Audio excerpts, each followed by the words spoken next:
오늘 또 시장 이야기 함께 해주실 분 모셔보겠습니다. 저희 오늘 아침 라이브 시간에 아마 처음 뵙는 것 같은데요. 네. NH투자증권의 박지훈 부장님, 어서 오십시오. 어서 오세요. 네, 반갑습니다. 네, 반갑습니다. 네, 부장님도 술 많이 드셨나요? 어제도 먹었고요. 어제도 드셨죠? 요즘에 부쩍 시장이 또 시장이지 않습니까? 시장이 시장이죠. 좀 계속 술을 안 드실 수가 없죠. 찾게 됩니다. 마켓 이즈 마켓이다. 시장은 시장이다. 그래서 속이 쓰릴 수밖에 없다. 그래서 유엔포스죠. 유엔포스죠. 네, 유엔포스 한 봉씩 드시기 바랍니다. 평소에 관리해야 됩니다. 갑자기 속 쓰리다 뭐 약 먹고 이런 게 안 좋아요. 평소에 나를 튼튼하게. 뭐 자매품으로 가넨 포스는 없나요? 간도 안 좋아요? 저희가 한번 또 섭외해 보겠습니다. 일단 네. 위부터 좀 챙기시고 알겠습니다. 가는 그 다음에. 네. 자, 그러면 시장 어떻게 미국 시장 같은 거 좀 짚어주실까요? 뭐 출근하시면서 미국 시장에 오늘 나왔던 이슈들은 다 확인을 하셨기 때문에 제가 짤막하게 요약을 좀 해드리면 일단 비트코인이 9만 달러 좀 이탈하는 모습들이고 테슬라도 일단 5% 이상 하락하는 흔들리는 모습입니다.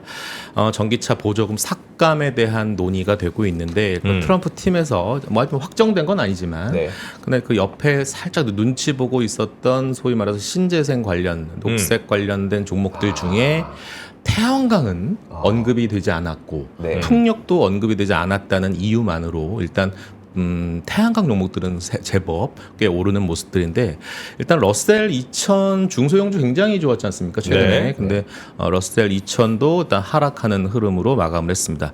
또 여러 가지 이슈들이 많은데 일단 파월 의장에서도 나오셔서 또 사설 확인해 준 것 같은데 금리 인하는 서두르지 않겠다라는 부분들이기 때문에 일단 12월 또 FOMC 또 금리 인하를 지금 앞두고 있는 상황이고 확률적으로는 한 60-70%를 또 인하할 거라고 예상은 하고 있는데 이 지금 흐름도 위태롭습니다. 동결 가능성은 점점 시간이 갈수록 올라갈 거라고 보여지기 때문에 우리가 지금 한국 시장에 대한 부분들은 뭐를 지금 학수고대하고 있습니까?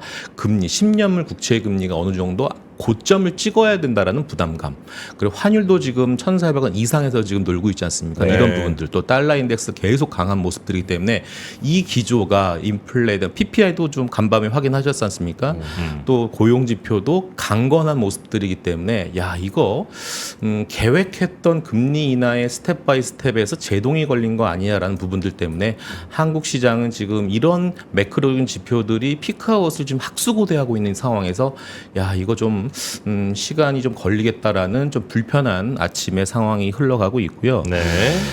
문제는 이제 결국에는 이럴수록 우리는 뭐에 집중을 해야 되냐면 매크로적인 상황과 결국 기업들의 실적, 종목별에 대한 움직임을 제일 잘 봐야 되는데 일단 가깝게 다음 주입니다. 20일 또 엔비디아 실적이 발표될 건데 뭐 어제도 ASML 같은 경우는 이제 인베스터 데이에서 이제 뭐라고 말씀을 해주셨냐면 2030년까지 매년 10% 이상은 성장할 거다라는 부분들 때문에 일단 장비주 단에서는 좀 안도의 한숨 좀 쉬었습니다. 일단 ASMR은 좀 반등은 좀 했고 지금 뭐 금리 단의 문제는 좀 있지만 디즈니, 월트 디즈니가 어느 정도는 한 11%까지 장중에 고점까지 올라왔는데 막판에 이 파월에 대한 언급 때문에 좀 상승폭을 일부 반납했지만 일단 강한 모습이에요.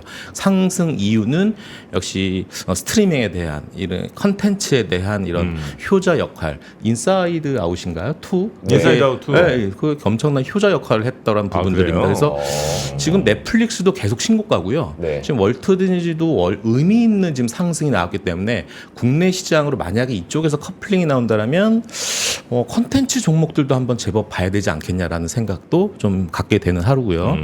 오늘 디즈니나 넷플릭스나 이 친구들은 혹시 서로 그러니까 잡아먹는 건 아니니까 예를 들면 넷플이 오르면 디즈니가 떨어져야 되고 디즈니가 오르면 넷플이 뭐 올라야 되고 뭐 이런 거 아니에요 혹시? 그거는 이제 국내 이제 구독자들이 이렇게 왔다 갔다 하는 경우가 좀 있고요. 사실 전체적으로 봤을 때는 지금 말씀대로 그건 맞아요.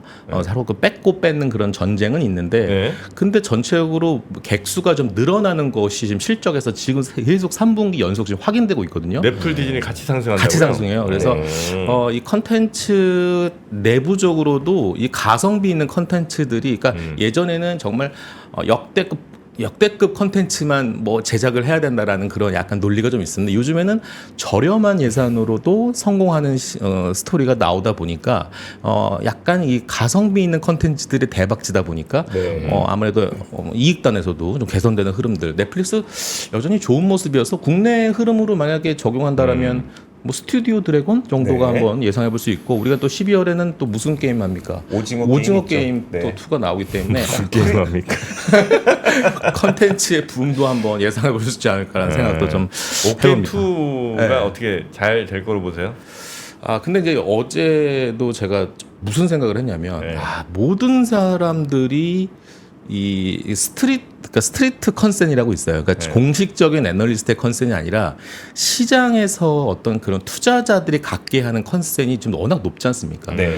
O2는 무조건 성공한다. 무조건 라는 성공한다. 이런 기대감이 너무 높기 때문에 네. 생각보다 에게 이런 약간 실망감도 있을 수도 있어서 워낙 기대감들이 높으니까. 네, 어제 그 화장품 일부 실리콘2 같은 종목들 보면 실적이 그래도 양호하게 나왔음에도 불구하고 컨센이 워낙 높다 보니까 실망 매물이 나오는 주가의 어떤 변동성이 더 확대되는 그런 약간 좀 질 낮은 그런 상황이 발생을 하고 있어서 오징어 게임 2에 대한 기대감은 너무 높다. 네. 그러니까 네. 저는 그리고 약간 좀 걱정돼요. 지금. 걱정돼요. 예. 그러니까 기대감 높은 것도 하나의 걱정이고. 네. 예, 1편에서 정말 신선하고 참 좋았잖아요. 맞아요. 예. 근데 이제 보통 시즌 2에서 그거 유지하기가 맞아요. 신선하면 신선했을수록 네. 1편이 너무 이런 걸 어떻게 드라마로 만든다고 이게 너무 신선했잖아요. 예.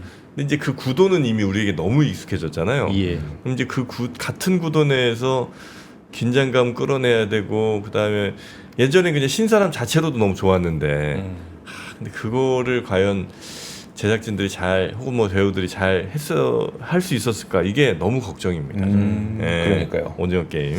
심지어 개봉 날짜가 12월 25일인가 26일인가 그래요. 크리스마스 때. 네, 딱 그 날짜도 예. 굉장한 많은 기대감을 갖게 만드는 날짜기도 해요. 그래. 그래서 어떻게 될지는 좀 봐야 되겠죠. 네네. 그러니까 인사이드 아웃 같은 경우는 대단히 성공했잖아요. 2까지. 근데 이제 사실 인사이드 아웃은 그래도 짧은 뭐 한 2시간짜리 영화니까 2시간 안쪽의 영화니까 그래도 좀 그게 극복이 좀 될 수 있는데 오징어 게임 될까 막 불안불안합니다. 예. 지금 네. 뭐 한국 시장이 거의 오징어 게임 하는 듯한 그런 모습이어서 계속 지금 생존의 게임을 지금 한국 시장에서 여러분들은 경험하고 있지 않나요? 한국 사실 우리 저 시장 참여자들이 오징어 게임 중이지 뭐. 네. 맞습니다. 네. 일단은 뭐 전기차가 사실은 뭐 7천 오늘 이제 국내 시장에 미치는 영향은 불가피합니다. 그래서 좀 부정적인 흐름들이 나올 건데 일단 뭐 테슬라는 뭐 난 상관없다. 네. 오히려 나는 뭐 500달러에 대한 세액 공제 그게 조건이 있지 않습니까? 중국산 부품을 쓰지 말아야 한다라는 전제 조건이 있기 때문에 난 그렇게 그동안에 이 IRA 관련된 보조금에 대해서 혜택을 그렇게 온전히 누리지 못했기 때문에 오히려 그런 폐지에 대한 논의에 대해서 난 적극 찬성한다는 부분들인데 어쨌든 한국 시장 입장에서는 상당히 한 대 맞을 수 있는 부분들이기 때문에 여전히 지금은 지켜보자라는 관점이고 그래서 제가 다른 증권회사들도 한번 2차 전지에 관한 뷰를 한번 쭉 검토해 봤는데 네. 공격적인 액션은 지금 취하지 않는 듯해요. 일단 좀 관망하자라는 그런 논조로 지금 페이퍼들이 계속 좀 업데이트되고 있기 때문에 지금 갖고 계신 분들 저희 당사에서도 2차 전지에 대한 보유가 꽤 많습니다. 네. 그렇게 이분들에 대한 그 투자 상담도 실무적으로 지금 계속 진행되고 있는데 상당히 지금은 추가 매수에 대해서 문의도 좀 있으시긴 하지만 뭐 계속적으로 얘기되고 있는 신용 반대 매매에 대한 속출 이런 부분들 어제도 이제 시장이 조금은 의미가 좀 있는 반등을 좀 제법 아침에는 기대를 했는데 네. 결국 조금 좀 불편한 그런 하락률도 좀 나온 부분들이 있는데 막판에 이제 옵션 만기를 맞아서 종가에 좀 변화 있었지만 이 반대 매매에 대한 이 거의 턱걸이 수준이거든요. 지금 그래서 그래요? 추가적인 하락이 나오면 이게 어제도 사실은 개인들이 코스닥 1,200억 정도의 매도가 나왔지 않습니까? 네. 이 부분들도 한번 오늘 국내 시장에 투매가 아닌 투매, 그러니까 비자발적인 이런 매도량에 대한 부분들 때문에 추가적인 하락도 염려가 되는 좀 약간 신용이 좀 많은 편이에요. 신용이 많지는 않아요. 왜냐하면 네. 어느 정도 증가를 할 수도 없는 상황이거든요. 그렇겠죠. 왜냐하면 지금 개인들의 지금 재력 상태가 네. 거의 지금 바닥. 그래서 추가적으로 예전 같으면 하락하면은 굉장히 좀 개인들이 매수세가 좀 받쳐줬는데 네. 지금 주식 시장으로 유입이 좀 안 되고 있어요. 오히려 반대적으로 미국 시장으로 간다라든지 그렇죠, 아니면 그렇죠. 코인으로 간다라든지 네. 뭐 이런 부분들로 연결이 되고 있습니다. 음.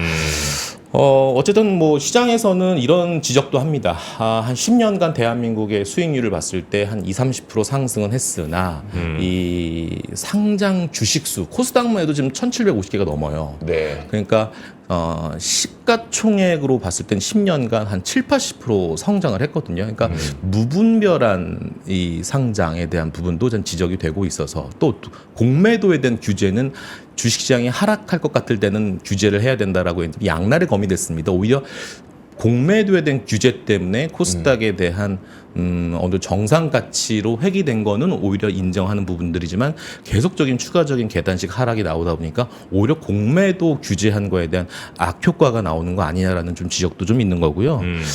미국이랑 한국이랑 GDP 개념으로 한 16배 차이가 날 정도로 미국이 거대한데 종목 수는 거의 2배 수준밖에 차이가 안 나지 않습니까? 그러니까 네. 그렇게 봤을 때 한국 시장에 대한 이 제도적인 개선, 상법 개정 이런 네. 것도 계속적으로 모멘텀을 좀 정책적으로 좀 불어 넣어줘야 하는 그런 숙제가 있는 상황인 것 같습니다.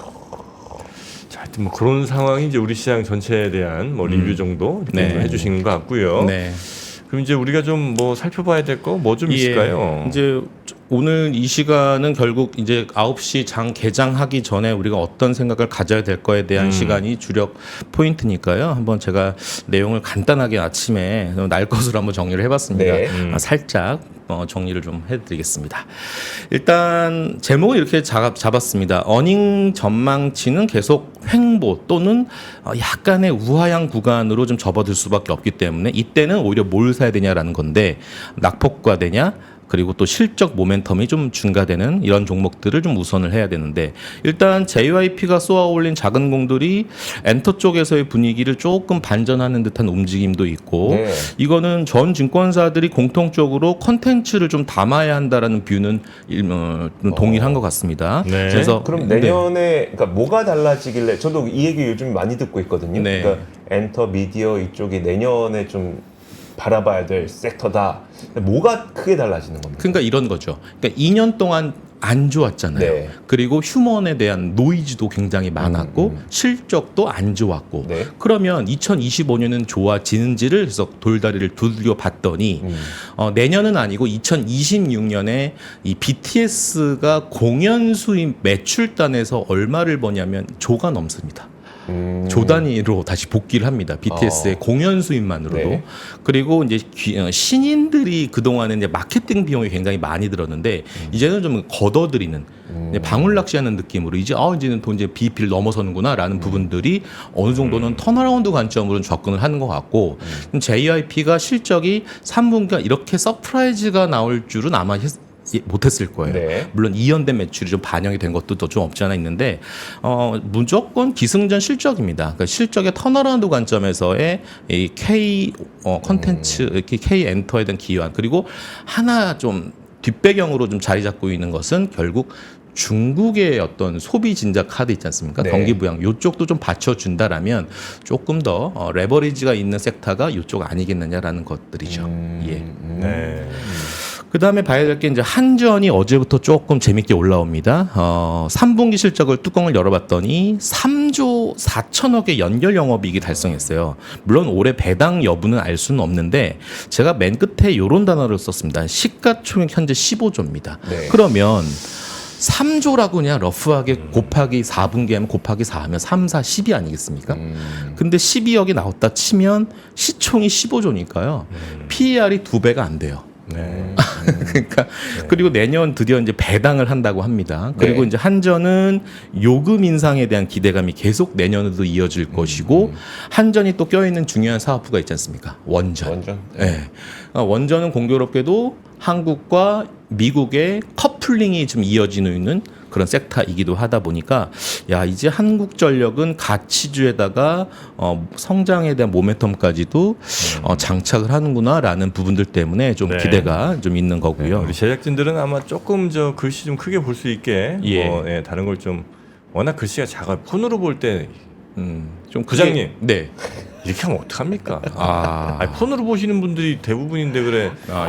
컴퓨터 모니터로 맞춰 오시면 어떡해요.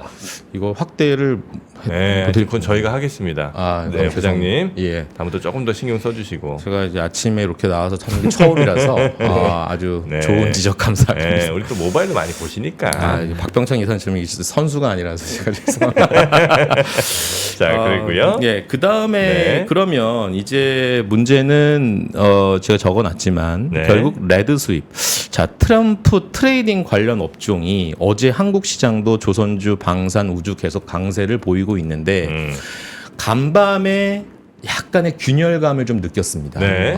좀 흔들리는 거 아니냐라는 건데 과연 이들은 언제까지 갈 수 있느냐? 그러면 제가 이제 고민을 좀 했습니다. 이제 고객님들도 문의를 합니다. 현금 보유를 어느 정도 탁월하게 하신 분들은 이제 문의를 어떻게 하냐면, 야, 가던 말에 계속 올라타는 게 맞아? 아니면 약폭가대 지금 싼 게 너무 많잖아. 그래서 네. 그런 거를 사야 돼라는 질문이거든요. 그래서 저는 약간 리밸런싱 차원에서 리밸런스는 지켜야 된다라는 상황에서 좀 후자 쪽으로 좀 말씀드리고 있는데 그럼에도 불구하고 약간 투자 성향이 공격적인 분들은 우주항공, 방산, 조선 다음에 어떤 테마가 동종 섹터에서 돌겠냐라는 질문에 저는 지금 자율주행과 로봇을 봐야 된다라는 얘기를 좀 하고 있거든요. 자율주행하고 로봇. 예. 네. 다음 주에 엔비디아 실적 발표하겠지만 물론 뭐 블랙웰에 대한 부분들 뭐 내년에 AI에 대한 청사진을 얘기하겠지만 상당 부분은 휴머노이드 로봇에 관련된 얘기들을 하지 않을까 싶어요. 그래서 뭐 오늘 뉴스에도 내년 상반기에는 휴머노이드 로봇이 출시가 될 거다라고 지금 얘기가 나오고 있는데 로봇 관련 종목들에 대해서도 저 원가가 상당히 지금 절감이 되고 있는 부분들이 지금 진행되고 있어서 내년 상반기에 나온다고요? 내년 상반기에 휴머노이드를 오픈할 수 있겠다라는 얘기들이 좀 나오고 있거든요. 그래요? 그리고 이게 사실은 젠슨 왕은 로봇이 결국 AI는 로봇이다라는 공식을 얘기할 정도로 정말 이 로봇에 관련돼서는 찐인 것 같습니다. 그래서 이쪽 테마는 아직은 돌고 있지는 않거든요. 왜냐하면 실적 노이즈가 많아요. 두산 로보틱스 실적 발표할 때 엄청난 쇼크 나왔지 않습니까? 그리고 로봇 관련된 국내 업체들은 여전히 실적 모멘텀으로 얘기할 수 있는 명함을 낼 수 없는 상황에서 이렇게 만약에 그 다음 이런 트럼프 트레이딩 내에서 만약에 선순환이 만약에 이어진다라면 그러면 이 약간 차익 실현 매물 물량들은 어느 쪽으로 갈 것이냐라는 부분들을 고민 한번 해볼 시기가 아닌가 생각을 하고 있어요. 자, 이제 플랫폼에 대한 얘기들을 좀 해야 되는데 좀 큰 종목 하나 작은 종목 하나 적어왔습니다. 엠노라는 종목이 의미 있게 지금 거래량이 터지고 있는 부분들인데요. 이게 대주주가 삼성 SDS예요. 그래서 SDS가 한 32% 지분을 갖고 있는데 드디어 미국에 대한 첫 계약을 달성을 해서 파이프라인 계속 확대된다라는 얘기들이 있어서 플랫폼 업체입니다. 그러니까 예전에는 그 공급망 옛날에 코로나 때 공급망 이슈가 굉장히 많았습니까? 그래서 이 회사는 공급망에 대한 소프트웨어 프로그램을 개발해서 요렇게 원자재 흐름이 이렇게 될 것 같으니까 앞으로 이렇게 마케팅하시고 이렇게 영업 레버리지를 키우시면 됩니다라는 솔루션을 제공하는 프로그램이거든요. 이런 것들은 굉장히 긍정적으로 지금 페이퍼들도 계속 나오고 있는 부분들이고요. 그런 와중에 네이버도 이렇게 험난한 시장임에도 불구하고 네이버가 넥스트 N이라는 명명으로 해서 온디바이스 A 집중하겠다. 그다음에 개인화된 쇼핑 주목하겠다. 하나 더. 저는 쿠팡을 따라잡겠습니다. 그래서 배송 관련돼서도 정말 열을 더 가하겠다라는 부분들 때문에 네이버가 뭐 금리에 대한 최근에 인상하는 그런 올라가는 흐름에도 불구하고 강한 수급이 받쳐주고 있는 흐름들은 플랫폼 업체들이 다시 한번 이제 더 이상 나올 악재는 없는 건가라는 부분들 오히려 반발력으로 지금 상승 흐름을 나타내고 있습니다. 야, 근데 여기서 좀 씁쓸해지는 게 우리가 네이버를 얘기할 땐 항상 카카오를 같이 얘기했었는데 이제 네이버와 카카오가 약간 분리되는 그런 느낌이긴 해요. 네이버와 카카오가? 네. 그러니까 우리 항상 네카오 이렇게 불렀었잖아요. 근데 그러니까 동조화됐었죠. 주가의 움직임도 동조화되고. 근데 지금 보면은 카카오는 아마 카카오 그렇게 많이 움직이지 않았죠. 네. 네이버는 꽤 많이 반등을 했거든요. 그 컨퍼런스 하고 나서. 근데 저도 그 컨퍼런스를 직접 갔다 왔었는데 물류와 관련해서 뭐가 많이 달라졌냐면 그 이제 뭐 즉시 배송, 뭐 내일 배송, 새벽 배송, 이게 배송 종류가 한 5가지 정도로 넘어가요. 그러니까 내가 지금 필요한 거 있잖아요. 1시간 안에 맞아요. 받아야 되는 거. 맞아요. 그 다음에 내일 아침까지는 기다릴 수 있는 거. 아, 그게 있어요 네이버의 선택에? 이제 내년부터 생기게 됩니다. 그래서 배송 자체가 완전 달라지기 때문에 대신 내가 뭐 비용 좀 지불하더라도 그렇죠. 그렇겠죠? 네, 거기에 따라서 달라지겠지만 그 배송 옵션들이 굉장히 많아지거든요. 지금까지는 이제 도착 배송이라고 해서 거의 이제 CJ 대한통운의 의존도가 많았다면 네. 이제 물류 업체들을 많이 이제 했더라고요. 많이 담았더라고요. 그래서 물류 자체가 좀 달라지는 그런 움직임들이. 그래요? 네. 또 네이버도 구독 서비스를 하고 있다 보니까 네. 예를 들면 구독 서비스의 네이버? 컨텐츠 중에 얼마를 내면 넷플릭스를 볼 수 있는 그런 것까지 지금 준비를 하고 있는 방인데 또 추가적으로 또 AI 관련된 사업도 잘 진행되고 있는데 물론 결과물은 아직 모르겠습니다. 수익화까지는 어떻게 될지 모르겠지만 카카오는 아직은 뭐 쇼핑이나 이런 쪽에서도 실적 보니까 아직 플랫한 모습들이어서 카카오는 그 선물하기가 엄청 많이 팔았다고 그러지 않았어요? 선물하기가 잘 되긴 잘 되는데 네. 실적 전반이 그렇게 좋지 못해요. 그래요?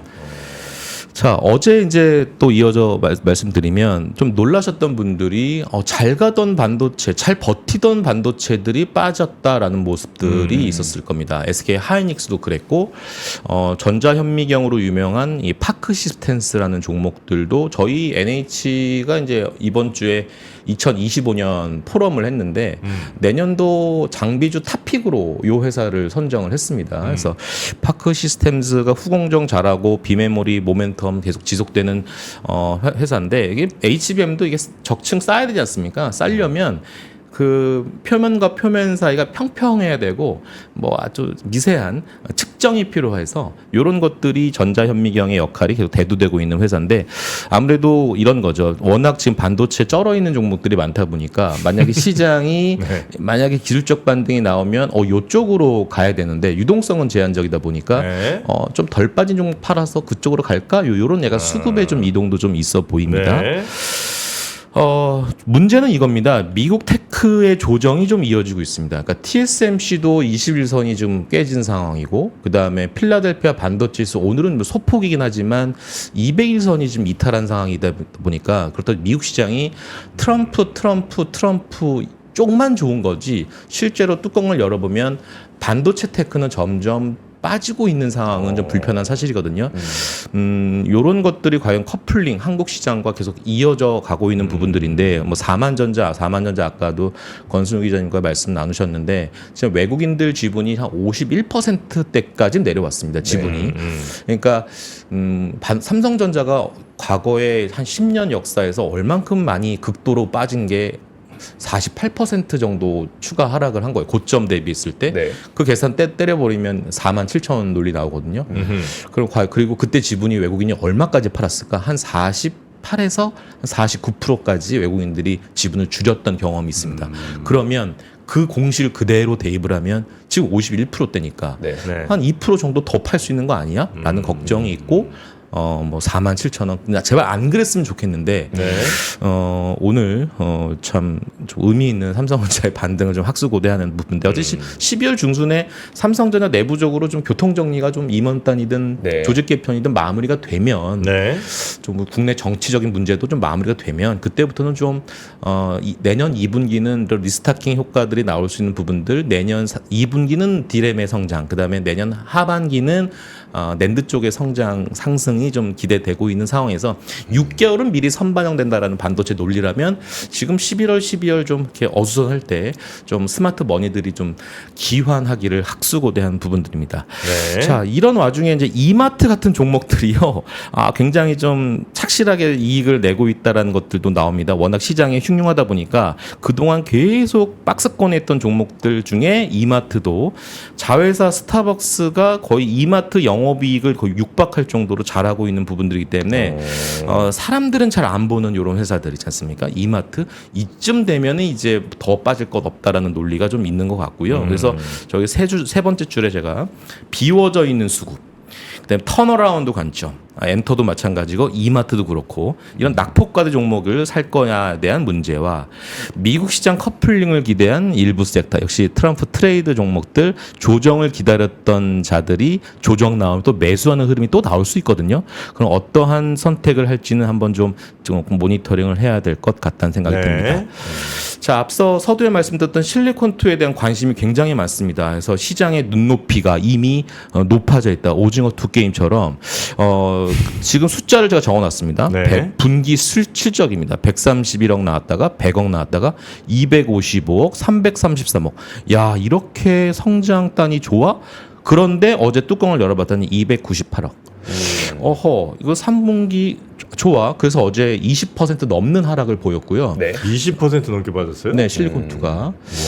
그래서 물론 4분기는 화장품주들의 계절적인 성수기입니다. 워낙 4분기에 마케팅 공격적으로 하다 보니까 잘 팔리는데 아마 298억보다는 좀 잘 나올 거라고 보여지는데 과연 그 스트릿 컨센이 얼마 정도 형성이 될지는 좀 지켜봐야 될 것 같은데 화장품은 이렇게 보셔야 될 것 같습니다. 제가 첫 줄에 써 있지만 중국의 따이공들이 한국 거들을 좀 많이 사줘야 되고, 그다음에 미국의 기초 화장품이 잘 팔려져 나가야 되는 거고, 그러니까 지금 투자자들은 미국의 수출 데이터를 굉장히 지금 주목하고 있는 부분들이고, 네. 일본 색조 잘 되고 있는 모습들이고, 기타 동남아시아 잘하고 있는데 중요한 건 제가 첫 번째 줄에 중국에서의 이 호전되는 흐름들이 좀 나와줘야 합니다. 이게 전제가 되지 않으면 화장품 섹터는 그냥 바텀 피싱 전략의 그냥 짧은 트레이더 종목으로밖에는 평가 절하될 수밖에 없는 상황이다 보니까 이 근본적인 중국 쪽에서의 사업부 확실하게 턴이 되어 하는 숙제가 좀 있어 보입니다. 요즘에 중국에서 화장품을 기대할 수 있을 만한 게 있나요? 그거를 지금 화장품 투자자들은 학수고대한 부분들이 있고, 아모레퍼시픽부터 해서 LG생활건강에 대해서 뭐 계속 레포트들이 나오고 있지만, 투자 의견은 일부 바이에서 홀드로 꺾은 이유들 중에 하나도 중국 쪽에 대한 개선이 불투명하다는 부분들이거든요. 그래서 전체적인 화장품의 볼륨업은 YOY 기준으로 2025년은 올해 대비했을 때 한 15%의 성장을 지금 예상하고 있는데, 그 블랭크 공백입니다. 그러니까 중국은 어떻게 성장할지를 물음표를 제시를 했다는 점이거든요. 최근에 중국에 대한 레버리지 정책 효과, 경기 부양에 대한 흐름들은 계속적으로 나와 주겠지만, 그것이 과연 지금 중국 사람들은 돈을 안 써요. 네. 저금만 해요. 절대 안 씁니다. 네. 왜냐하면 이 부동산 분양도 20년치를 먼저 지금 선분양했지 않습니까? 그러니까 지금 쓸 돈이 없습니다. 그렇기 때문에 중국에 대한 소비단에 대한 드라마틱한 반등은 사실 쉽지는 않은 상황이다라는 부분들입니다.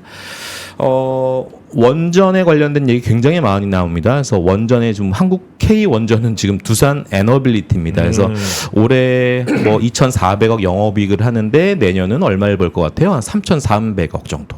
실적 올해 좋네. 내년도 더 좋네. 이런 부분들. 그 미국 시장과의 커플링 현상이기 때문에 간밤에 보니까 이 뉴스케일 파워 SMR은 한 소폭 하락하긴 했는데 어쨌든 원전에 대한 우상향 흐름은 전반적으로 긍정적인 뷰가 지금 진행이 되고 있습니다. 그래서 아까도 말씀드렸지만 어제 장 2시, 3시 정도 지나가면서 개인들의 코스닥이 매도 행렬이 나왔습니다. 이것들이 외국인들의 어떤 극단적인 매도량만 늘어나지만 않는다면 오늘 한국 시장도 간밤에 좀 한국 시장 선물도 좀 상승 마감했거든요. 그래서 오늘도 좀 상승 분위기 계속 상승 시도가 나올 수 있을 것 같다는 생각이 들고요. NH 투자 전략 내년도 그림만 좀 말씀드리면요. 이게 아웃사이더, 그러니까 소외주의 반격, 그 다음에 K 오리진은 컨텐츠입니다. 컨텐츠와 바이오 이거를 내년 좋게 보고 있는 거고, 3번에 이제 퓨처 AI 이거는 이겁니다. 원전 전력기기죠. 그래서 네. 뭐 LS 일렉, 뭐 효성중공업, HD 현대일렉 이런 쪽에 대한 흐름들 계속 좋게 보고 있고, 엔비디아를 필두로 한 애플을 필두로 한 이 AI 온디바스 A에 대해서는 여전히 긍정적인 뷰를 갖고 있다는 부분들입니다. 뭐 이 마지막 줄은 이제 우리 투자자분들이 가장 학수고대하는 이 반도체의 의미 있는 반등은 도대체 언제 나올 수 있을까? 그래서 아마 올해 4분기와 내년 1분기는 이런 아마 투자 아이디어가 계속적으로 나올 건데. 있는데 뭐 이런 분들은 뭐 전공정, 뭐 소부장 이런 관련 종목들이 워낙에 지금 주가가 많이 빠져 있는 상황이기 때문에 우리 코스닥 시장의 상당 부분이 지금 반도체 테크 아니겠습니까? 네. 요것들이 좀 순환매가 좀 돌아줘야 아마 좀 투자할 만한 한 그런 계절이 올 텐데 요게 참 아직은 좀 아리송한 상황입니다. 네. 하여튼 뭐 지금 전체적으로 보자면 우리 시장에서는 그 네. 반대 매매 공포에 좀 떨고 있기도 하고. 네, 중요합니다. 네, 그 와중에서도 몇몇 뭐 섹터들이 조금 희망이 보이긴 하나 그렇다고 전체적으로 다시 뭐 반전을 꾀하거나 이런 걸 기대하기는 매우 어려운 그런 상황이군요. 근데요, 네. 이 휴먼 인덱스라고 하는 게 있지 않습니까? 네. 제가 이 뭐 구체적인 숫자는 말씀은 못 드리지만 이 반대 매매 1차 경고 계좌 수가 제가 회사에서 쭉 지내면서 요 숫자가 찍히면은 시장이 변곡점이 왔습니다. 네. 근데 1차 경고 숫자만 보면 왔어요. 그래요? 이게 물론 뭐 100% 확률은 아니지만 이거를 이 숫자만 보이면 무조건 반등이다라는 건 아니지만 네.